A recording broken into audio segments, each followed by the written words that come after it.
All right. Guys, I am super excited about this message. I hope that it turns out as well as I'm hoping and believing that it will. Just very excited about it.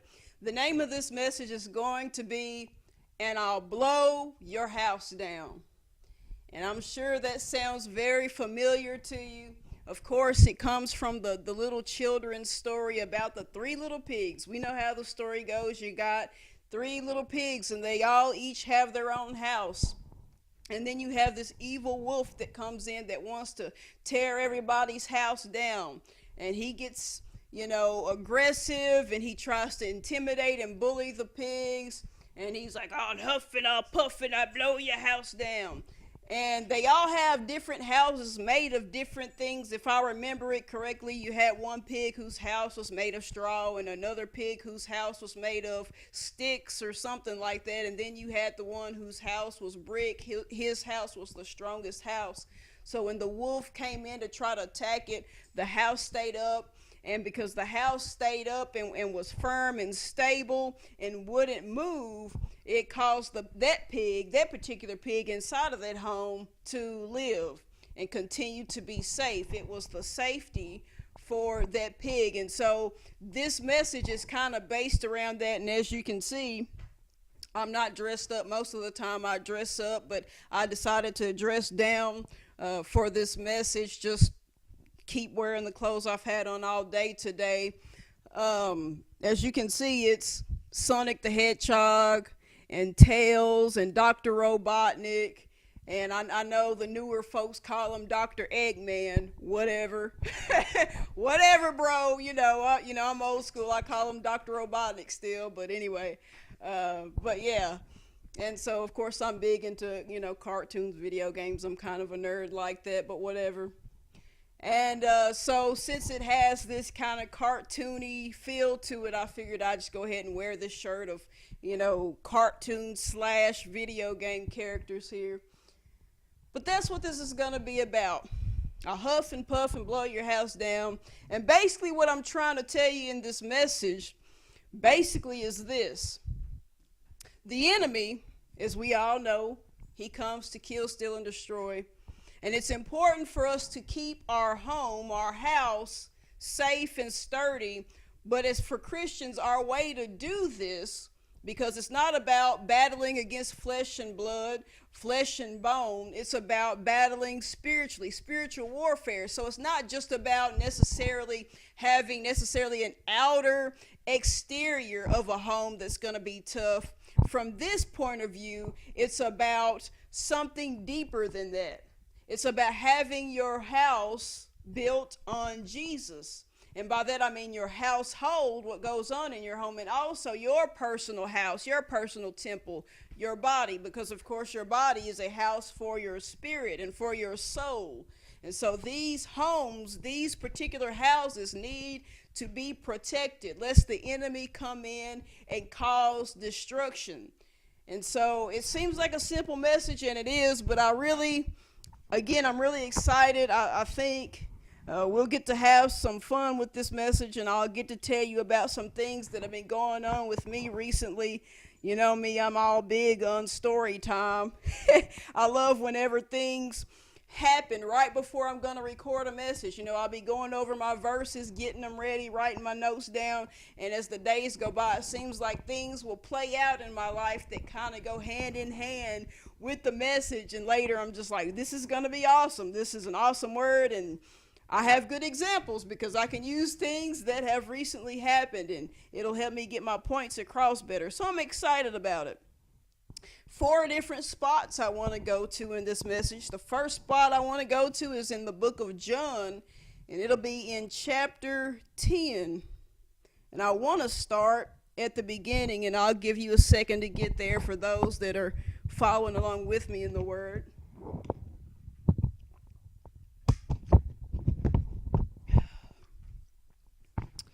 Let's see here. Okay, John chapter 10. And the last sermon I did, let me say this, the last sermon I did was, it was called Get on My Level. And I was talking about how God has the ability to get down on your level and help you better understand things in his word, things of his kingdom, things of the spiritual realm, by using things that we already know and understand, taking things of the natural world, the physical world, and using things we already get as examples of things that we need to understand on a deeper level. And I was speaking on different parables, and I remember thinking, hey, some of the stuff that I'm talking about is going to go good for the next sermon. So there's going to be some stuff that I mentioned in this sermon that I talked about in the last sermon that I recorded for Wednesday night. This, of course, is Friday night. So let's jump into this. Right here at the beginning it says, "Verily, verily, I say unto you, he that entereth not by the door into the sheepfold, but climbeth up some other way, the same is a thief and a robber." This is Jesus speaking. Verse 2, "But he that entereth in by the door is the shepherd of the sheep. To him the porter openeth, and the sheep hear his voice, and he calleth his own sheep by name, and leadeth them out. And when he putteth forth his own sheep, he goeth before them, and the sheep follow him, for they know his voice. And a stranger will they not follow, but will flee from him, for they know not the voice of strangers. This parable spake Jesus unto them, but they understood not what things they were which he spake unto them. Then said Jesus unto them again, Verily, verily, I say unto you, I am the door of the sheep. All that ever came before me are thieves and robbers, but the sheep did not hear them. I am the door. By me, if any man enter in, he shall be saved, and shall go in and find pasture. And here's that key verse, verse 10, the thief cometh not, but for to steal, to kill, and to destroy. But I come that they might have life, and that they may have it more abundantly. So what's being basically said here is this, and this is something that is very important. There are things being said today, and they've been said for a long time, but you've heard it more and more as the years go by, and we see it with celebrities, people on TV and media, going on and on about their beliefs on how there's many ways to God, more than one way to God. You can get to him your own way. There's all kinds of teachers and philosophers that will tell you, it just whatever floats your boat, whatever helps you feel as though you're close to God, that's good enough. And you have those that say, well, I just look at it from the point of view of you just need to be a really good person, and that'll get you by. And if there's a God, that'll be good enough. Just be good, and surely when you die, you'll find out if he exists or not. And if he does, he'll just accept the fact that you were good, because, well, that's what I would do if I were God. Right? Isn't that the type of stuff that we hear regularly? But I'm here to tell you that's not exactly how it works. I understand that a lot of people are kind of wishy-washy on it, because a lot of people don't want to step on toes. A lot of people don't want to hurt folks' feelings. People are afraid to say things that others might not want to hear. People are scared to lose friends. People are afraid of being made fun of. People are afraid to be called a bigot, a hypocrite, whatever. So it causes people to want to take a step back and have moments where they go, oh, well, even though Jesus has already made it clear in the word that we are not to deny him before men, unless he will have to turn around and deny us before the Father in heaven. So it is important for us as Christians to understand that there is one true God, and Jesus is the way to him. No ifs, ands, or buts about it. Yes, you are supposed to be a good person. God wants you to be a good person. But if you don't believe in him, that's not going to help you in the afterlife.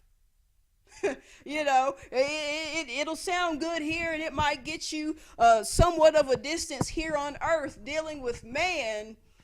But when it comes to salvation, you must understand that Jesus is the way, and Jesus is making it clear that, listen, to be a part of God's flock, you must understand that he is the good shepherd. You must understand that he is the door. He's the doorway. He is how you enter in.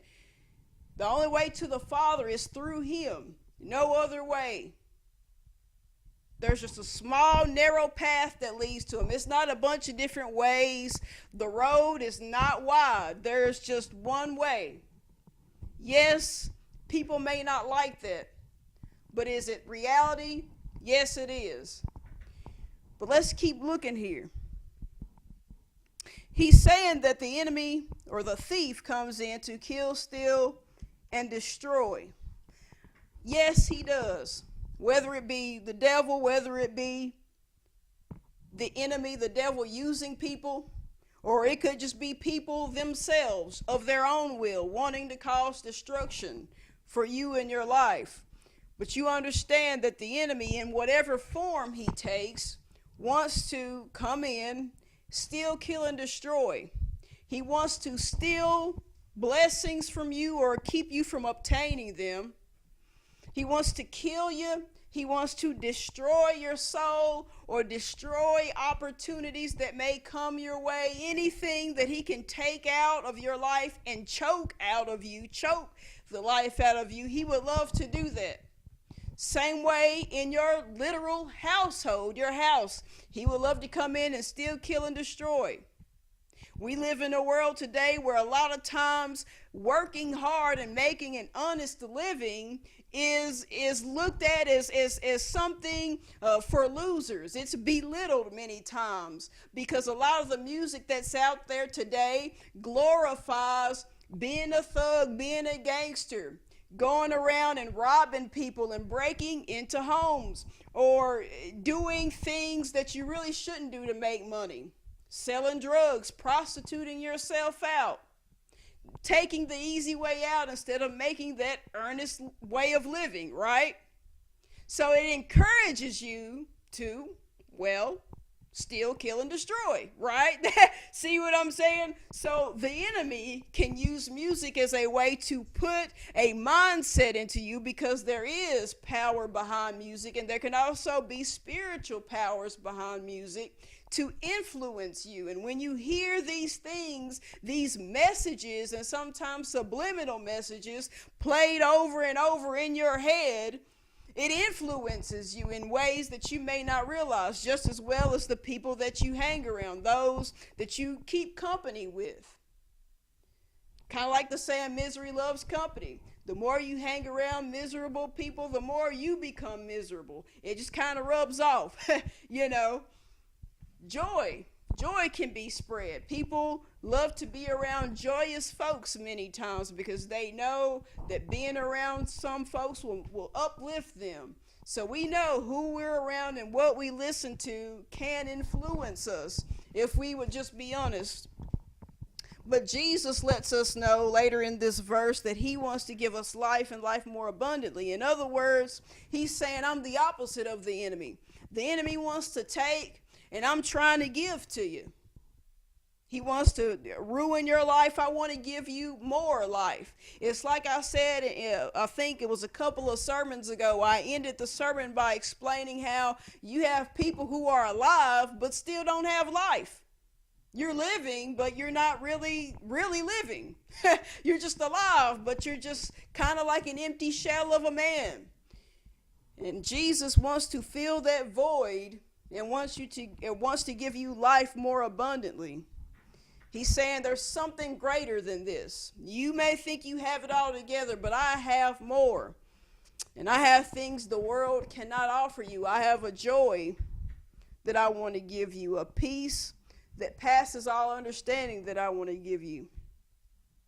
But let's keep going here. Verse 11, he says, I am the good shepherd.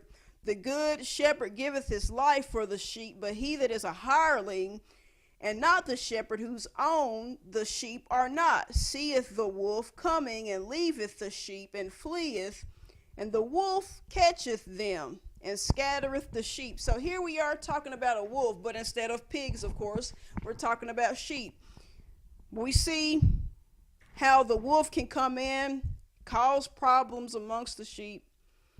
And Jesus is explaining that he's the good shepherd. He's the one that cares about the flock. But he's saying the hireling will take off. The hireling is there to get paid. And I love how he puts it in that next verse. He says, I love how he says it. He says, the hireling fleeth because he is a hireling. You know, he said it is what it is. They're a hireling, so guess what? They're going to leave because they're just a hireling. They're not there because they care. They're there to get paid. They're there to get something out of it for themselves. It's only about how it's going to benefit them. But if they're not being benefited, or if they're at risk of having to put their neck on the line, they're going to run. They're going to get the heck out of Dodge. He's saying, so they're going to flee because they are what they are, and it is what it is. But I just kind of want to pause on that thought for a while and just simply say this.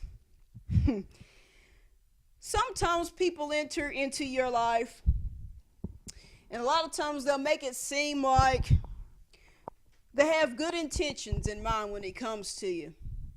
They would want you to believe that they've got your back, that they want to have some type of good influence over you. They want to help you and guide you.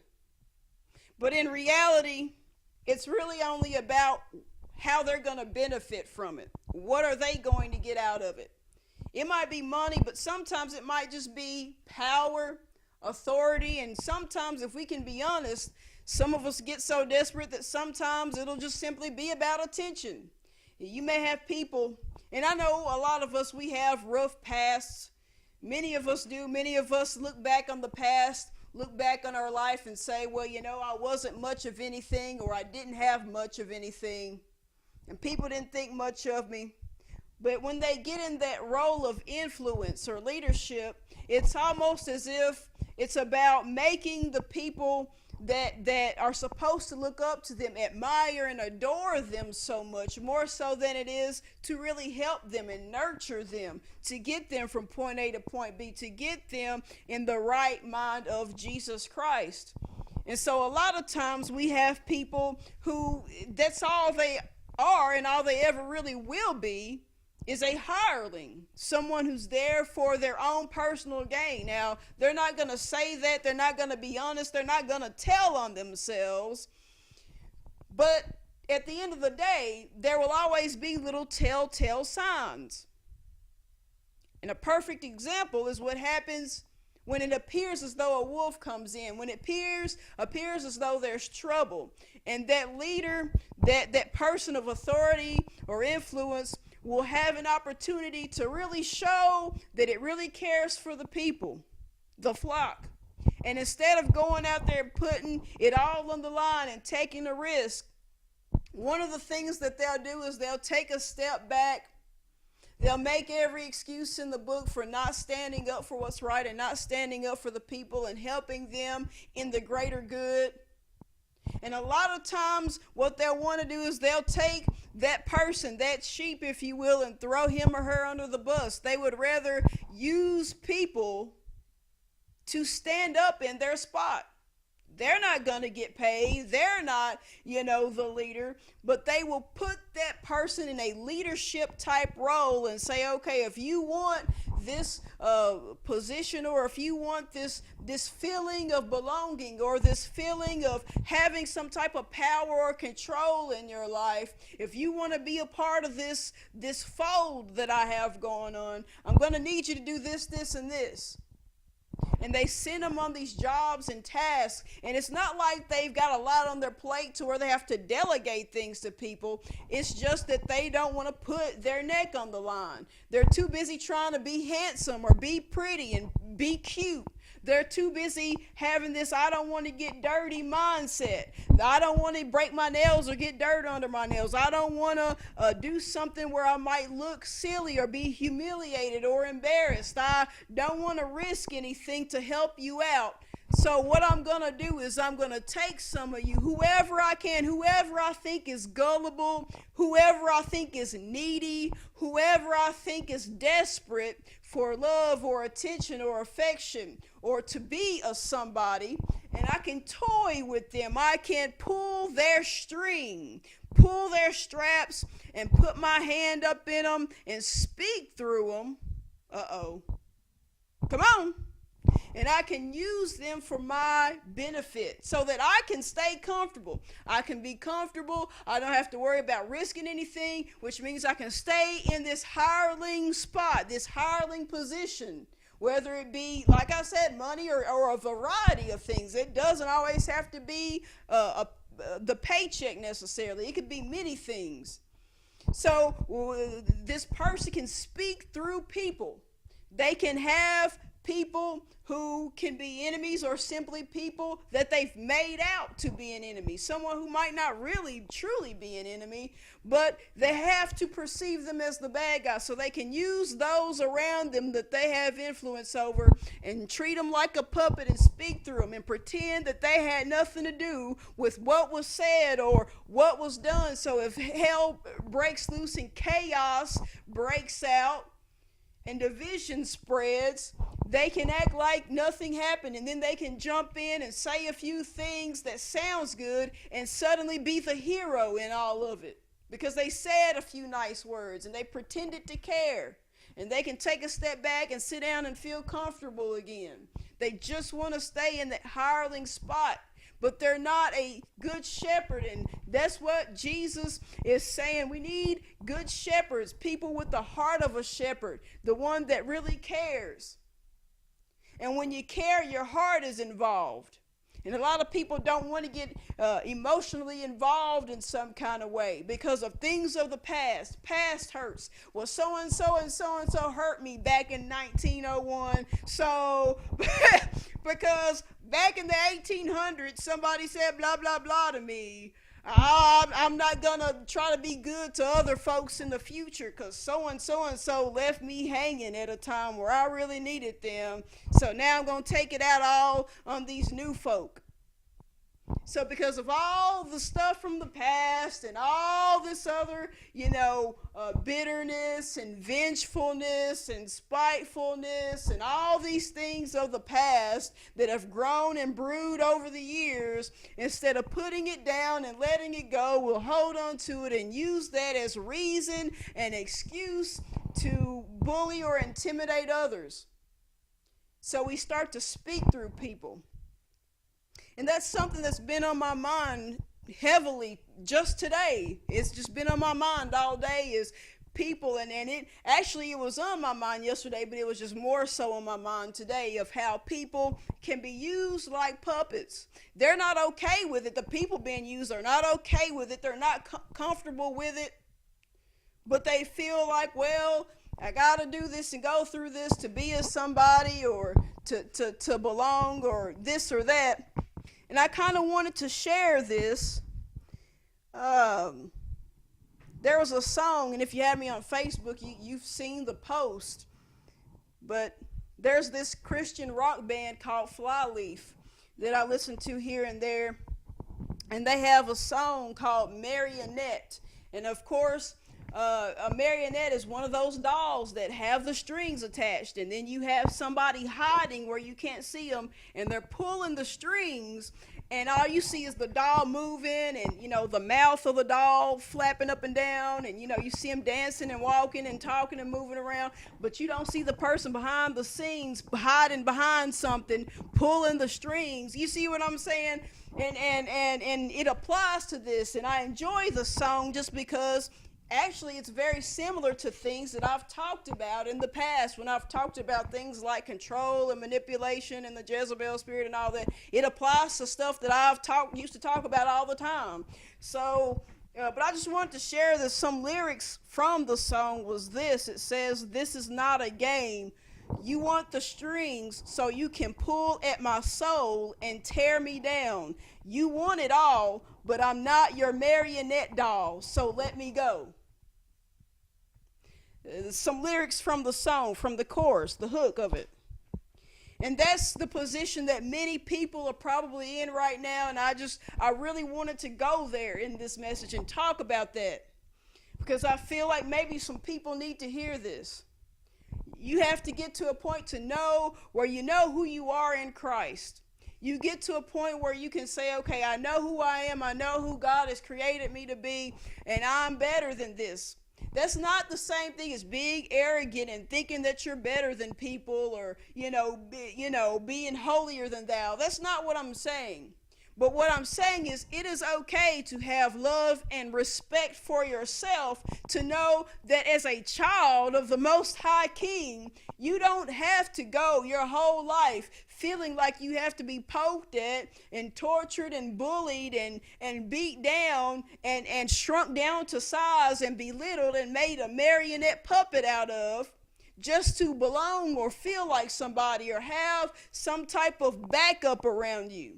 I know what it's like to feel alone sometimes, and to feel like if you don't give in to the nonsense, you'll have to stick it out on your own. I know something about it. People come and go. Sometimes you just gotta leave. Sometimes you just gotta go. But that's how life is, and I know that it's hard and it sucks, and we don't really want to look at things that way, especially when you're young like I am. A lot of times we just want to fit in. But it doesn't always work like that. Sometimes you got to know when to say no. Sometimes you got to know when to stand up for yourself, because unfortunately sometimes, and I've learned this the hard way more than once, guys, sometimes if you don't stand up for yourself, nobody else will. So you'll either have to keep taking the punches and keep taking it on the chin from the devil, or you can stand up for yourself. But let's keep looking here. Verse 14, I am the good shepherd and know my sheep, and am known of mine, as the Father knoweth me, even so know I the Father, and I lay down my life for the sheep. And other sheep I have, which are not of this fold, them also I must bring, and they shall hear my voice. And there shall be one fold and one shepherd. Therefore doth my Father love me, because I lay down my life that I might take it again. No man taketh it from me, but I lay it down of myself. I have the power to lay it down, and I have the power to take it again. This commandment have I received of my Father. Capital F, talking about Father God. So Jesus is done speaking, and look at what it says here. Verse 19, there was a division, therefore, again, among the Jews for these sayings. And many of them said, he hath a devil and is mad. Why hear ye him? Others said, these are not the words of him that hath a devil. Can a devil open the eyes of the blind?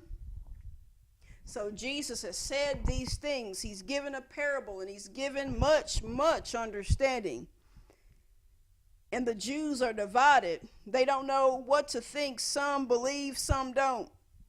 Some believe that Jesus has a devil. Some say, no, this cannot be someone that has a devil. Everything he's saying and doing is on point.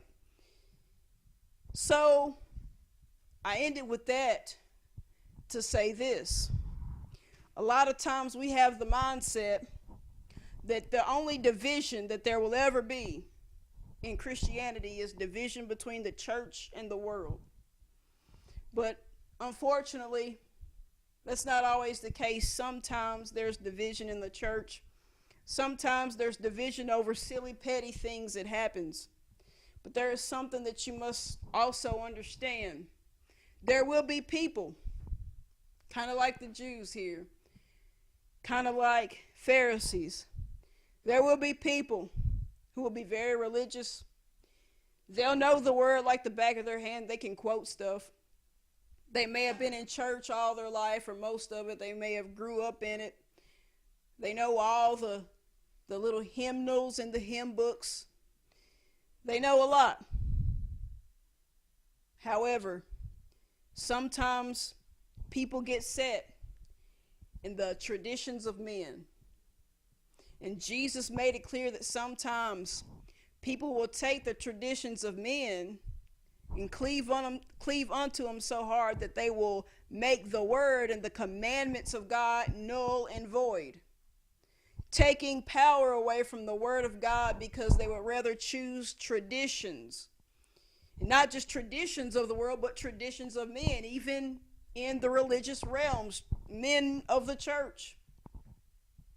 And you must understand that there will be times when anyone, from people who are new in the church and just now learning things and understanding things, to people way over on the other end of the spectrum who have seen it all, and as we like to joke around and say, oh, they were around when the dinosaurs lived, but from any end of the spectrum, whether you're young or old, whether you've dug into the word and you know it well, or you don't know it well, or you've studied things out, or you haven't studied things out, whatever it is, you will always have some people that when God shows up and shows out, and God gives a word and brings understanding and gives revelation, and to try to help people see the big picture, and Jesus steps onto the scene and says, hey guys, there's something that you've misunderstood, something that you got wrong. You might have had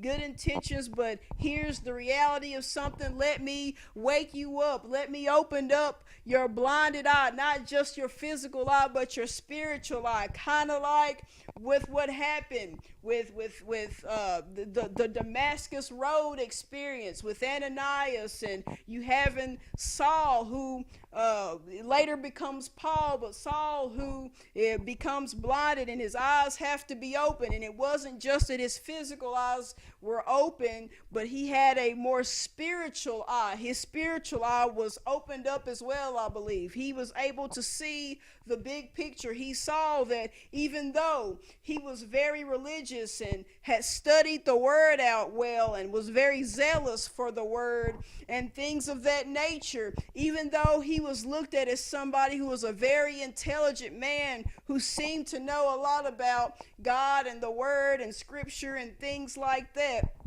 Jesus had to step on the scene and say, hey, I get it, you think you know a lot, but there's something that you've misunderstood. And because of your misunderstandings, you have taken people who are of me and you have persecuted them. You have done them wrong. You've had them killed. You've had them run out. And you've done them so wrong, all because in your mind you have justified the punishments that you have thrust upon them. You think that it's okay to have them put in prison and have them beat up and things of this matter, and holding somebody's garment while you watch them do people wrong, stone them to death, whatever the matter may be. But you've got to wake up and see the big picture, that these people are a part of my flock and of my fold as well. They're just as deserving as you are. And the reality of it is, at some point, you're going to have to wake up and see the big picture, that what you're doing is not of me. The persecutions that you're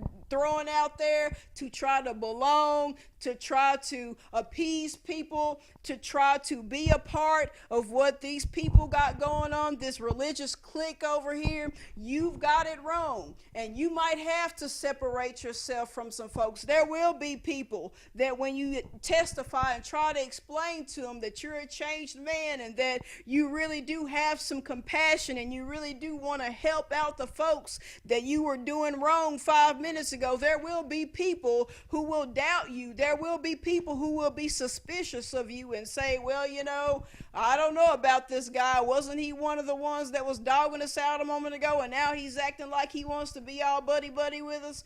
There will be some folks that do it, but I've got a mission for you. I've got things for you to do. I've got people that you've got to go after. There's churches you've got to go start up and guide and lead.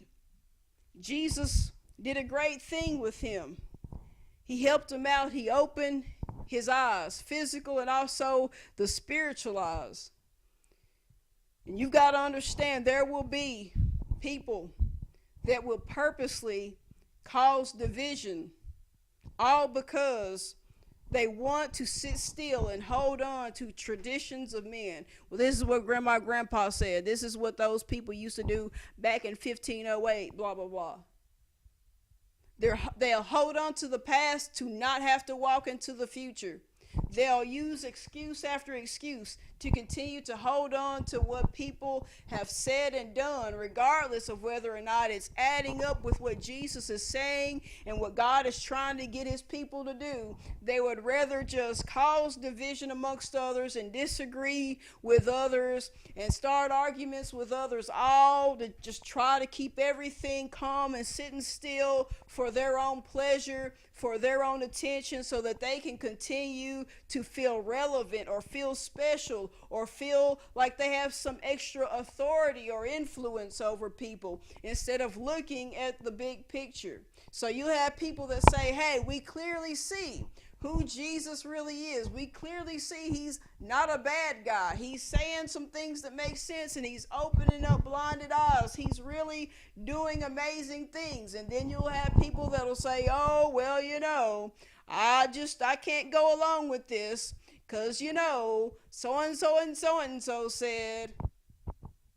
And it'll hold everybody back unless you decide that you don't want to be held back anymore.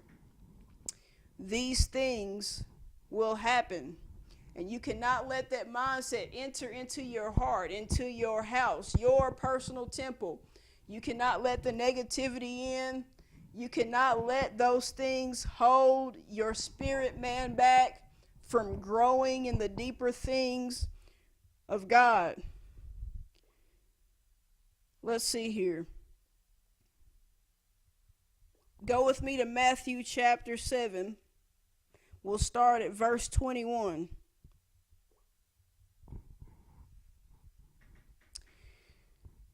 Jesus says this, not everyone that saith unto me, Lord, Lord, shall enter into the kingdom of heaven, but he that doeth the will of my Father which is in heaven. Many will say to me in that day, Lord, Lord, have we not prophesied in thy name? And in thy name have cast out devils, and in thy name done many wonderful works. And then will I profess unto them, I never knew you. Depart from me, ye that work iniquity. Therefore whosoever heareth these sayings of mine and doeth them, I will liken him unto a wise man which built his house upon a rock. And the rain descended, and the floods came, and the winds blew, and beat upon the house, and it fell not, for it was founded upon a rock.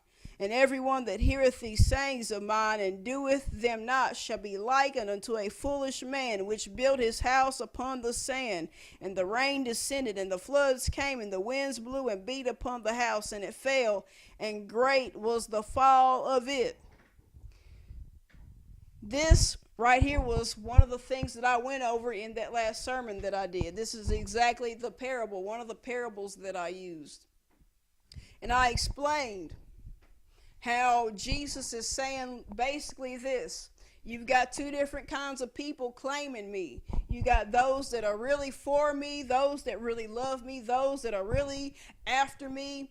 But you have those who simply just talk a good game. They never knew me, and at the end of the day, I'll have to tell them, hey, I never knew you. But what he's saying here is this. He's comparing the two types of people to houses, and he's saying, okay, the people that are really for me, these are kind of like the folks that will build their house on the rock. And then you have these other people who just talk a good game, but they're not really serious about me. And these people, they're kind of like the folks that would build the house upon the sand. And he's saying when the rains come and the storms rage and the winds come in, or I'll huff and I'll puff and I'll blow your house down. Get it? See the connection there? So when that stuff comes in, when the enemy comes in to tear down the house, depending on how it's built or what it's built on, it can come crashing down. But what I explained was simply this, that your house, your household, I guess I should say, your household and your own personal house, your body, your temple, you must be established in Jesus and in the Word of God. You've got to be in the Word. You must be planted in the word. As people say, a lot of times when you study the word out a lot, they'll say that what you're doing is you're getting yourself rooted into the word. You've got to stay planted and rooted in the word. It is very important. It is what's going to hold you up, what's going to sustain you, having Jesus in you, having the word in you, because this word, listen, it's not a dead word, it's a living word. The word gives you life. And so it is important to have it. We know that the word says, as for me and my house, we shall serve the Lord. And so in your household, you want to have people that serve the Lord. Agreeance, love, compassion for one another, and even when you don't agree, being able to work things out and patch things up. But when you have a household that does not fully serve the Lord, a lot of times you will have strife, you'll have a lot of issues in your home, and sometimes it can be damaging, spiritually speaking, to one another. So that is very important, and as well as for your temple. You must be fed, your spirit man must be fed in the word. The same way that with your outer body you want to eat physical food. When you stay in the word of God, your spirit man gets a moment to eat and be energized.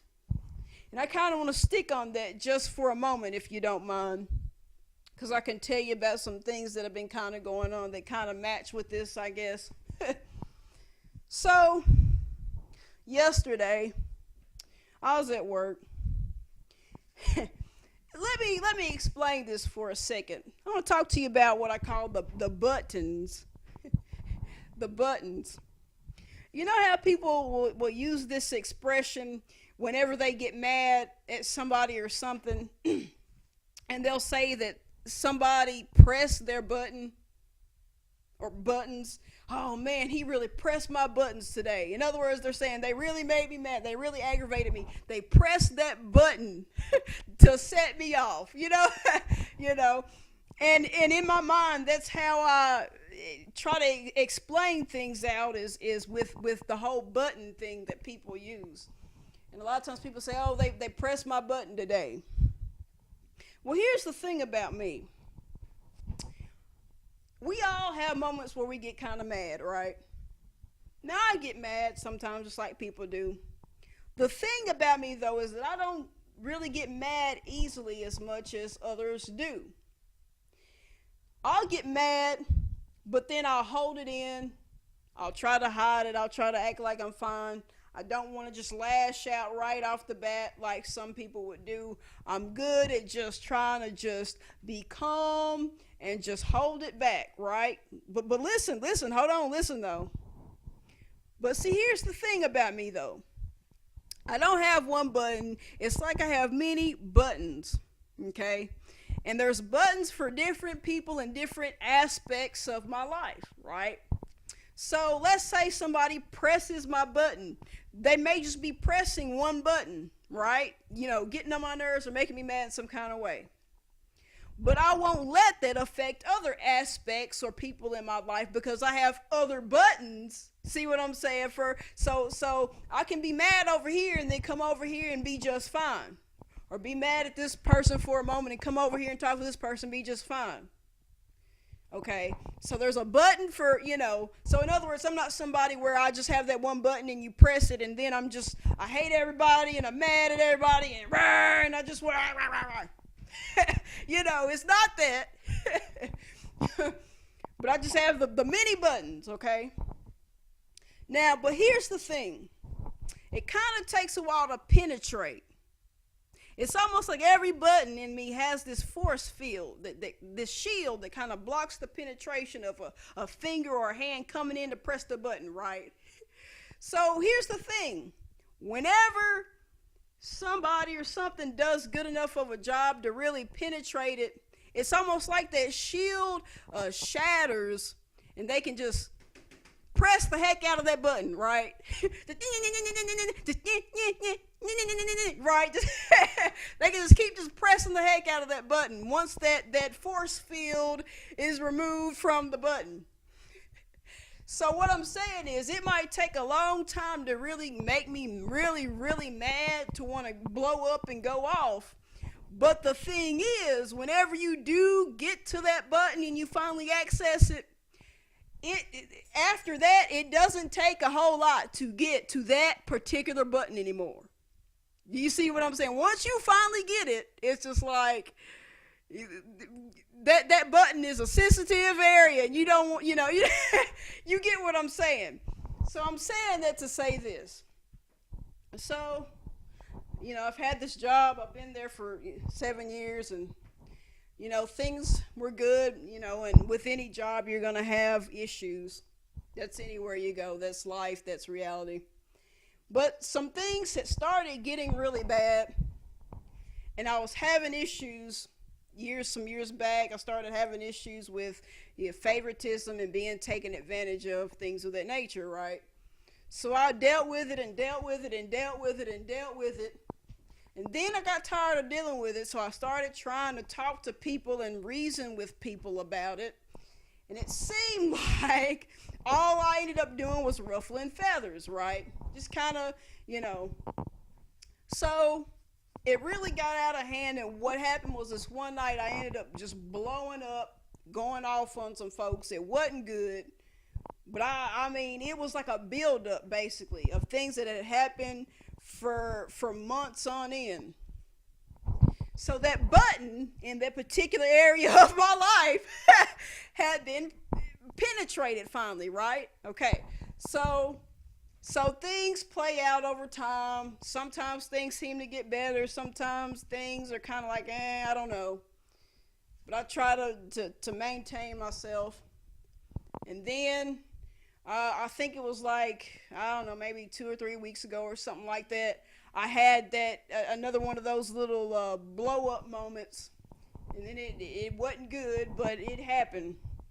So then this is what happened last night. So yesterday I'm at work, and one of the things, and it's something that I've been talking about with you guys, is having to stand up for yourself. So there's different things that I would do to try to stand up for myself. Well, recently, in more recent weeks, I started trying out a new tactic. I mean, I won't go into detail, but just the point is I was trying something new, something from a different angle, and just trying to see how it will work. So I'm thinking, okay, I think this is working good. It's getting me by so far right now. Oh, it's just, I'll tell you what. So basically, long story short, I don't need to give out too many details, but basically what happened was some things were said to me the other day from a particular person. And basically what it comes down to is it's almost like, what I got out of it was almost like some people kind of got together who, I guess you could say, kind of had an issue with the fact that I'm like trying to, nicely stand up for myself, but they're remaining anonymous, but they have somebody coming forth and saying, okay, these people back here who shall remain nameless have this one particular issue, and everything else is good, but there's this one issue that needs to stop, and blah blah blah. And the issue, the problem, really essentially is the fact that I've kind of started standing up for myself. And I think a big part of it is maybe they're afraid that if people catch on, more people will start to do it too, and maybe they just kind of feel like they can't afford to have that happen. I don't know. But so that was said, and I didn't say nothing. I was just sitting there listening. I wasn't arguing against anything. There were many things that were said during that conversation where I could have butted in and said, nope, you don't have the whole story, and they're not going to tell you the whole story. Here's the whole story. This is something you need to take into consideration. Don't buy into this. Blah, blah, blah. Like, I really could have just went on a rant. Nope, didn't say anything. So I was just like, I'm just gonna let this go, and I'm just gonna listen, and that's gonna be the end of it. I'm just nodding my head. And do you have any problems? Do you have any issues? I was like, no, no, just playing it cool. And so all night, it just ate at me.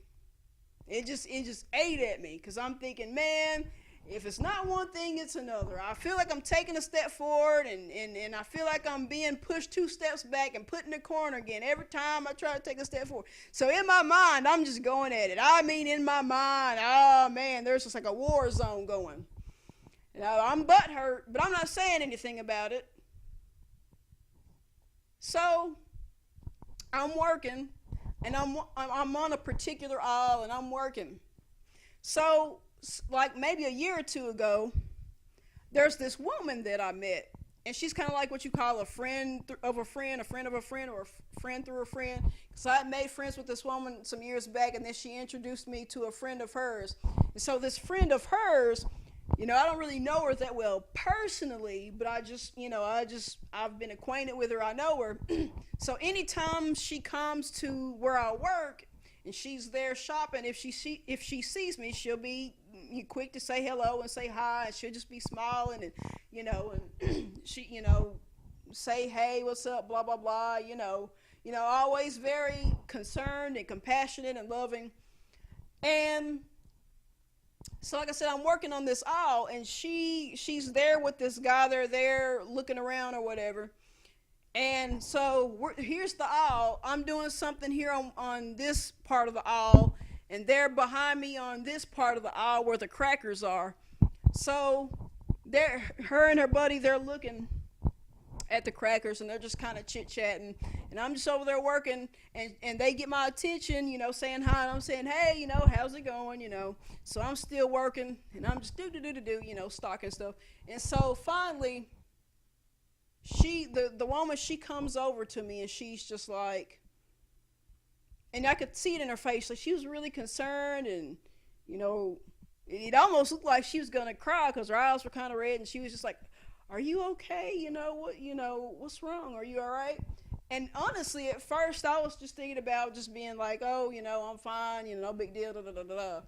But when I looked at her, it was just like I knew I wasn't going to be able to lie and be like, you know what I mean? Like, just tell a little white lie and say, oh, no, I'm fine, because I didn't want her to be concerned or worried, or I didn't want it to seem like I was throwing a pity party or nothing, so I was just going to be like, oh, no, I'm fine. But when I looked at her, it was like I could tell that she knew something was up, like on a deeper level. And some people, it's like they have this gift where it's like they can like feel what's going on with you spiritually, or feel what's going on with you, and it's to the point with me where, and she's the second person that's done this, I believe, where they flat out will tell me, hey, I know something's wrong with you, because I can literally feel it. Like, here I am feet away from you, but I can literally feel that something's wrong with you. Like, I can sense it. I can literally feel it. The first time it happened, I was in a car with a friend of mine. We had just got done going to this event, and we were leaving, and I was in the back seat. And before, we were pulling into where I stayed, and she stopped me before I could get out, and she was questioning me. She was asking if something was wrong, and I hadn't said or done anything to make it seem like something was wrong, but she was just like, I can feel it. I can literally feel that something's wrong, and then I had to just go ahead, and I started venting and telling her what was wrong. But anyway, but back to this story. This woman, I could tell she genuinely knew something was up, so I couldn't act like nothing was wrong. I was just like, yeah, I'm just going through some things, and I've got a lot on my mind and a lot on my heart and stuff like that. And it took everything for me to just not break down and start crying. Like, I had to hold it in. And right then and there, she just started ministering to me. She was just like, you have such a joy about you that I can sense. And you must remember that the joy of the Lord is our strength. And I mean, she was just going on and on, just speaking a word to me right then and there. And man, I needed it, and she knew I needed it at the moment. And so anyway, she was just like, and I know why I'm here on this aisle. I know why I'm here on the cracker aisle right now. It's because I was supposed to talk to you. And she was so serious. I was just like, I understand. Thank you. And I kept thanking her because I knew she was definitely a godsend at that moment. I really needed somebody to just kind of calm me down and, speak some sense into me at the moment. But I was very thankful for that. And even as she was walking down the aisle to leave the aisle, she was just like, you're okay, right? You're okay, And it was the sweetest thing. And but I just wanted to use that as an example to say that sometimes the enemy can very easily sneak in and steal joy from you if you allow it. You've got to be careful. You've got to keep, and she hit the nail on the head when she's talking about the joy of the Lord being our strength. You've got to hold on to the joy. That's what strengthens you. That's what empowers you. Joy does good like a medicine. You've got to have the joy of the Lord. It's a joy that it can't be compared to anything else. It can't be compared to the so-called happiness that the world tries to give you. The joy of the Lord is something else. And so I really needed that. And for those of y'all that have me on Facebook, that's what I was talking about last night when I got on there and said, I'm really not supposed to be on the phone right now talking to y'all on Facebook, but I'm here letting you know, if you pray, please pray for me because I really need some prayers right now. God knows the need. So for those of you that have me on Facebook and you saw that, because there were a lot of people that commented and said it praying, now you know why. It's because I needed to be calm. I needed somebody to pray for me or speak a word to me or something to keep me from just just blowing up, because it wasn't gonna be good. It wasn't gonna be good. So that happened, and that's what I wanted to say about this house. Keeping the joy of the Lord. But I also want to talk again about the household. Let me say this. This is what happened when I came home from work. I came home and I was just trying to continue to be calm. And I had gotten in the shower. And as you all know, I have a little dog. He's over there on the bed right now.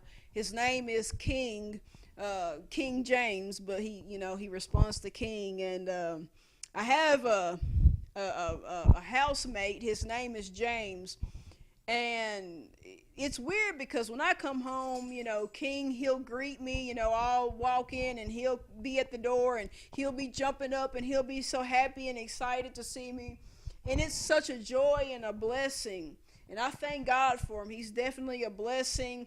He'll be 2 next month, actually.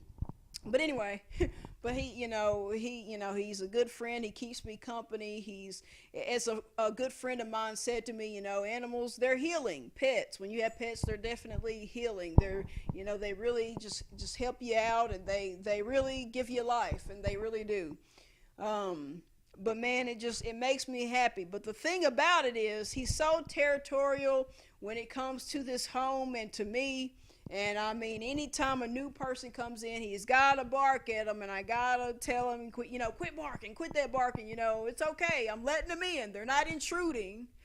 They're not a thief coming in to steal, kill, and destroy. Calm down. You know what I mean? You see I'm letting them in. They're not attacking me. Calm down. You ain't got to bark at them. It's all right. I got it, But the thing about it is, sometimes with James, King James here, my dog, King, James will come home and he'll run up and he'll be barking at him, but not like in a mean way necessarily, kind of like in a playful way, but he'll just be barking his little butt off, going crazy. And sometimes when James comes home and King is doing that, sometimes he'll just be like, shut up, dog, and just kind of do the, go away, go on somewhere, dog, and he'll just go to his room.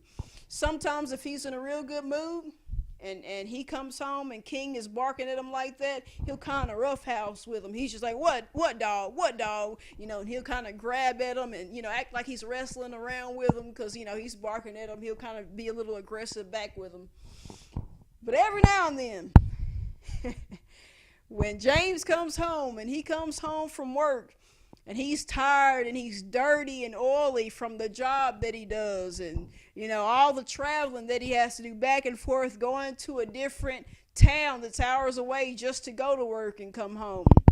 After all that, and he comes home and he's tired, sometimes he don't want to hear all that barking. So every now and then, not a whole lot, but every now and then, he'll really have to get on to King. And this is the second time that I know of where he's actually had to spank King. I was in the shower last night because I came home from work, and it took me forever just to get in the shower because I was still trying to just be calm. And I get in the shower, and he comes inside. He comes home from work, comes in the house. King's barking up a storm, and he keeps trying to tell him, "King, shut up, King, shut up," because he just was tired. He didn't want to hear it. And King he was just really barking at him. I mean, really going at it. I mean, really. And I could hear him spank him and bring him here in the room and put him on the bed and walk out and go to his room. Like I could hear him, getting on to him about it. And so when I come out of the shower and I come in my room, and King, he's just over there on the bed like giving me the sad puppy dog eyes. And then when I sit on the bed, he comes over and he's wanting me to baby him like, oh, mama, I gotta tell you what happened. I gotta spank and you gotta love on me. It's almost like I know that's what he's saying. Like, mama, love on me. I just got in trouble, because he's spoiled like that. But anyway, I say that to say this. When it comes to your household, you want peace.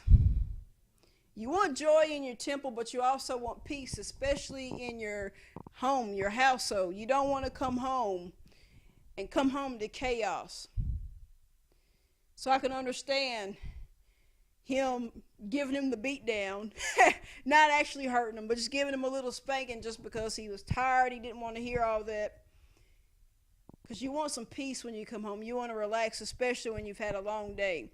And one thing for sure is this.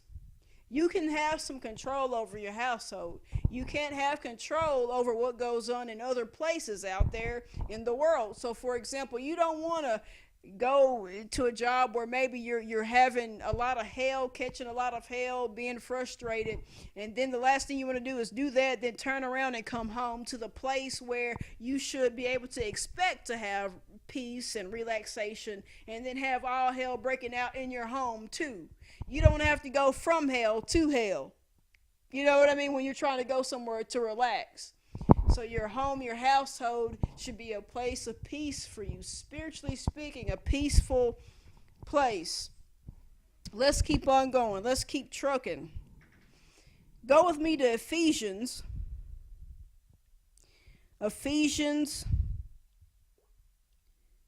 chapter 6. Starting at verse 10, it says this: "Finally, my brethren, be strong in the Lord and in the power of his might. Put on the whole armor of God, that ye may be able to stand against the wiles of the devil." So again, talking about the devil coming in, or the enemy coming in, or the thief coming in to cause trouble. And he talks about putting on the whole armor of God, that you can stand against the wiles. And wiles here comes from the Greek word methodia, which of course sounds like the word method. And sure enough, one of the definitions is method. Number one here is method. Kind of like, this is what it makes me think of, kind of like when we use that expression, a method for the madness. That's basically what's being said here. There's a method to the enemy's madness. Number two, when it comes to definitions, another definition is to lie in wait. And this makes me think of how on TV shows, a lot of times you'll see somebody spying on somebody else. So what they'll do is it'll be nighttime, and they'll get somewhere where there's a little bit of lighting, maybe a street light or something, and they'll be in their car, they'll be parked in their vehicle, and they'll be looking out of their window, looking into the window of somebody's home who has the curtains pulled back. Maybe the family is sitting there eating dinner, and so somebody's spying them out, sitting in their car watching them through their windows, spying on them, lying in wait for somebody to come outside so they can kill them, or wait for somebody to go upstairs where they can get them alone and do something to them, lying in wait. And another definition is number 3, cunning arts, deceit, craft, and trickery. Having tricks up your sleeve. So basically putting this together is this. You could say that the enemy has a method to his madness. He loves to lie in wait, and when you least expect it, he comes out with all kinds of tricks up his sleeve to get you entrapped. All kinds of little cunning, deceitful trickery to catch you off guard, to steal, kill, and destroy at any possible moment. But verse 12 here, it says this: for we wrestle not against flesh and blood, but against principalities, against powers, against the rulers of the darkness of this world, against spiritual wickedness in high places. Wherefore take unto you the whole armor of God, that ye may be able to withstand in the evil day, and having done all to stand. Stand therefore, having your loins girt about with truth, and having on the breastplate of righteousness, and your feet shod with preparation of the gospel of peace. Above all, taking the shield of faith, wherewith ye shall be able to quench all the fiery darts of the wicked. And take the helmet of salvation and the sword of the Spirit, which is the word of God. So again, emphasis on the word of God. Verse 18, praying always with all prayer and supplication in the Spirit, and watching thereunto with all perseverance and supplication for all saints. And for me, that utterance may be given unto me, that I may open my mouth boldly to make known the mystery of the gospel, for which I am an ambassador in bonds, that therein I may speak boldly as I ought to speak. So other than the word, we also see praying. We also see speaking boldly the things of the gospel. And also in this last verse, being an ambassador. And that's something that I mentioned in the past before. We as Christians, it's not just about just believing just so we won't go to hell and then that's it. There's things here on this earth to do. Sure, we can't work our way into heaven. It's not by our works. That's true. But it is important that there are things that we do here, while we're waiting on going to heaven. And while we are here, we have a responsibility. We have an obligation. We are supposed to be representatives and ambassadors of Jesus Christ. So the question is, what do people see with you? What do they see in you, rather? That's the best way to put it. We all look different on the outside, but what do people see in you? Do they see the light shine? Do they see so much of Jesus in you that when you have a moment where it just seems like you're hurt or mad or angry, even when you don't show it on the outside, people can still sense that something's wrong, and they can't help but to sense it because they're so used to the joy that you usually always have. Have you had that much of an impact on somebody? That people just know when something's wrong because they always know when something's right about you because they can feel it just being around you. We have, an obligation to do the best that we can. We're not perfect. We'll mess up and make mistakes. But we have an obligation to cover the temple, keep it full of the word, to keep our household the best that we can, drenched in the Spirit of the Lord, because it shows they will know you by your fruit. So we must be full of the Holy Spirit.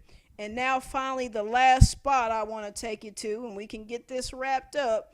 It is in Luke chapter 19, starting here at the beginning. It says this, and this is a popular story. We know this story, but let's dig in. Luke 19, verse 1, it says, and Jesus entered and passed through Jericho, and behold, there was a man named Zacchaeus, which was the chief among the publicans, and he was rich, and he sought to see Jesus, who he was, and could not ford the press, because he was little of stature. And he ran before and climbed up into a sycamore tree to see him, for he was to pass that way. And when Jesus came to the place, he looked up and saw him, and said unto him, Zacchaeus, make haste and come down, for today I must abide at thy house. And he made haste and came down and received him joyfully. And when they saw it, they all murmured, saying that he was gone to be guest with a man that is a sinner.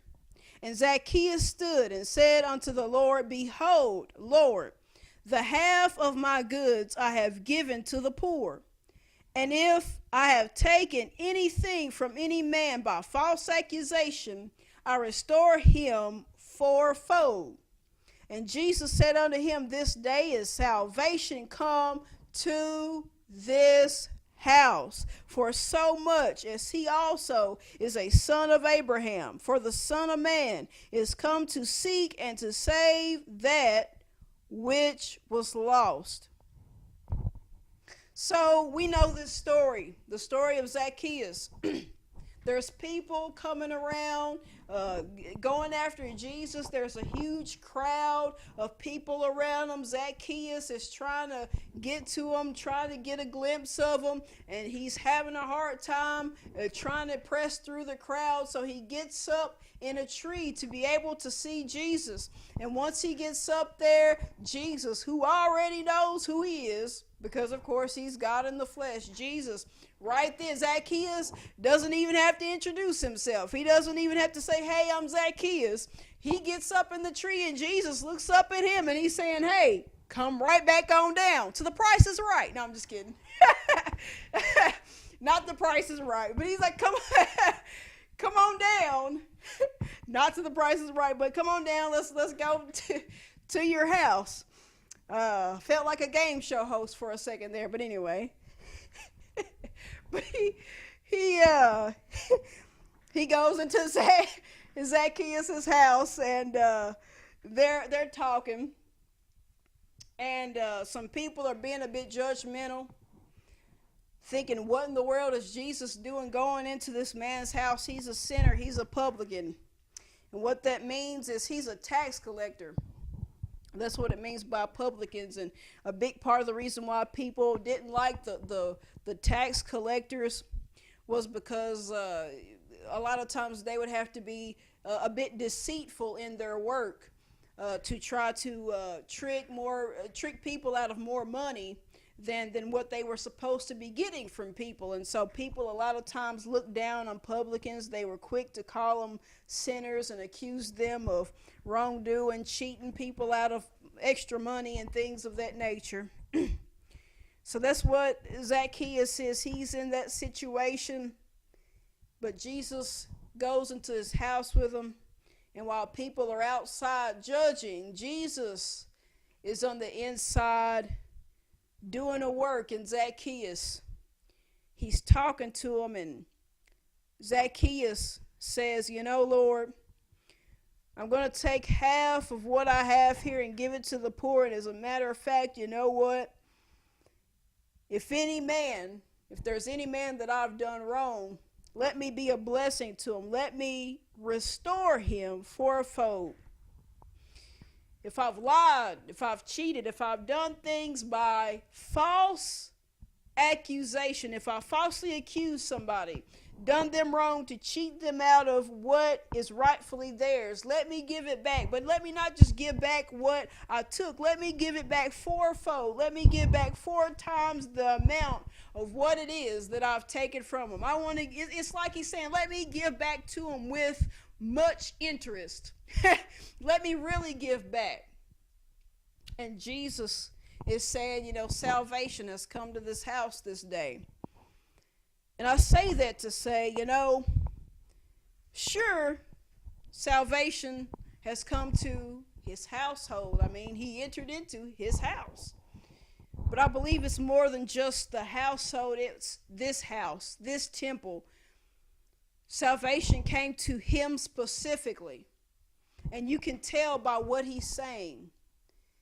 not just what he says, but how he says it. And this is what I mean. He says he wants to do the right thing. Listen, he wants to let go of the pride and arrogance and be humble and say, you know what, if I did you wrong, it's more than just an apology. Let me give back to you. In fact, let me give more than what I've taken. So not only do we see a change in him, a change of heart in Zacchaeus, which shows that Jesus not only made a change in his household, but in this house, in this temple, in his actual body. But we can see not just by what he says, but how he says it. And what I mean is this: Zacchaeus doesn't say things like, well, you know, let me sit here and think about it for a while. Let me think of some names. Let some faces come to mind. Let me think of some people that I think really deserve some money. Let me give to those who I think deserve it, or those who I'm buddy with, or if I'm going to give back to somebody that I've taken from, let me be picky and choosy about who I can give to. Let me sit here and be a judge and decide who I believe is worthy of a blessing today. In other words, he didn't play God. Okay, so meanwhile, while the people are outside judging, he's deciding to not be judgmental because he knows what it's like to be judged. So he's just being open and joyful and cheerful about it. He's being a cheerful giver, which is what the Lord loves, is a cheerful giver, a hilarious giver. Remember when I discussed that about how it means hilarious, a hilarious giver? He wants a cheerful, hilarious giver, and he seemed pretty cheerful about this, very hilarious to say, you know what, I want to give him back fourfold. I want to go all out. I want to. It wasn't necessarily commanded of him by Jesus, but he wanted to. So, because he doesn't say, well, you know, let me think about it. Let me think on who I think is good enough for this. Let me see, I might give this one more because they've sucked up to me. He doesn't say all that. He's like, you know, anybody that I've done wrong, let me be good to them. Let me give all of them back fourfold. So not only his giving, what he says, but how he says it.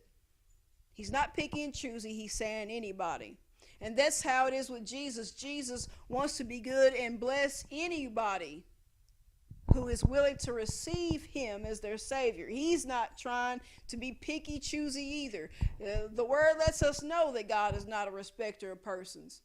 So in other words, we see some of the attributes of God, of Jesus, rubbing off on Zacchaeus. So, salvation to his household, salvation to him personally, and that's what it's all about. A good thing, a new thing was done in his life and done in his heart. That's what we need. Salvation to us personally, salvation to our household. And there's that. I hope that you've enjoyed this message, but as a closer, I cracked myself up. As a closer, I want to share something. Oh, I tickle myself. Let me have a little fun to close this out here. I've said my message, I've gotten my point across, but I want to talk about the whole wolf theme again. I want to share this, and you know, usually I could care less about addressing critics, because no matter who you are, you're always going to have a critic. No matter who you are, what you do, whether you're doing something good or bad, no matter how good you're doing what you're doing, you're going to have critics, you're going to have naysayers, you're going to have folks on the sideline that will always have something negative to say and that will go out of their way to find fault and be negative towards you. That's just how it is. But with the context of what I've been talking about, the whole wolf thing, I really wanted to take this and run with it, because I think this is an opportunity to share something, and I believe I may have shared it once, but I think it was like way back when in a much past sermon that I shared this in, if I did. But let me share it again, and let me share it for the first time if I haven't shared it. And I want to say this: there would be those who will say, I'm not legit.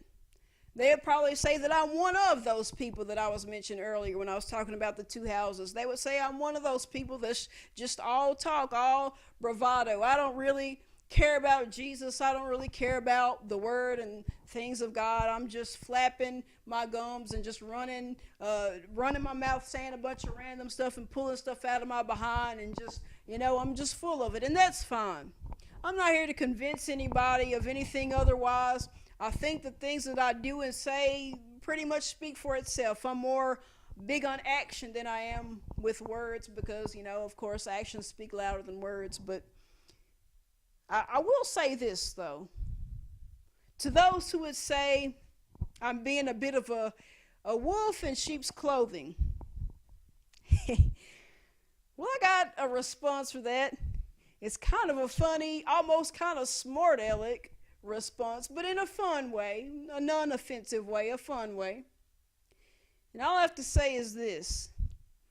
Unfortunately for you, if we can be honest, I'm literally the exact opposite of that. I'm not a wolf in sheep's clothing. I'm actually a sheep in wolf's clothing. Let me say that again. Rewind. Rewind. I wouldn't be a wolf in sheep's clothing. I'm more of a sheep in wolf's clothing. You might say, what do you mean? Well, when you think of a wolf in sheep's clothing, what do you think of? You think of somebody who, well, maybe on the outside they look the part.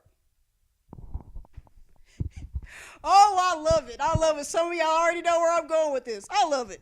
You look the part, but on the inside, you're not the real deal. On the inside, you're this evil, ravenous person who just is out to kill, steal, and destroy. To just take from people and just be mean to people and take advantage of people and bully people and trick people to take money and run scams and pyramid schemes to try to take money from people and to try to steal somebody's husband or wife and be a home wrecker, and you know what I mean?